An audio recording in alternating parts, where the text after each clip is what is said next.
వాక్యానుసారంగా నువ్వు కట్టబడ్డావా, స్థిరంగా ఉండగలుగుతావు. హల్లెలూయా.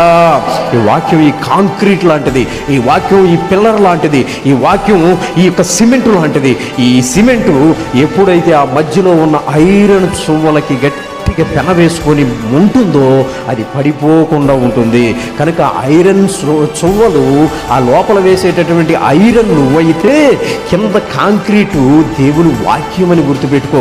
ఆ వాక్యం చేత నువ్వు ఎప్పుడైతే పునాది వేసుకుంటావో, ఆ వాక్యానుసారంగా నువ్వు ఎప్పుడైతే ఆ వాక్యం ఎప్పుడైతే నీ చుట్టూత రక్షణ కవచంగా అంటుకట్టుకొని పోయి ఉంటుందో అప్పుడు నువ్వు స్థిరంగా ఉంటావు. హల్లెలూయా. ఎన్ని శోధనలు వచ్చినా, ఎన్ని కష్టాలు వచ్చినా కుంగిపోవు, కలవరపడిపోవు. తర్వాత కన్నీరు కార్చి అక్కయ్య నాకెంటపోయిందని చెప్పేసి కలవరపడిపోయి కంగారు పడిపోవు. కారణం ఏమిటో తెలుసా? నీ చుట్టూతో ఉన్నది దేవుని వాక్యం. హల్లెలూయా.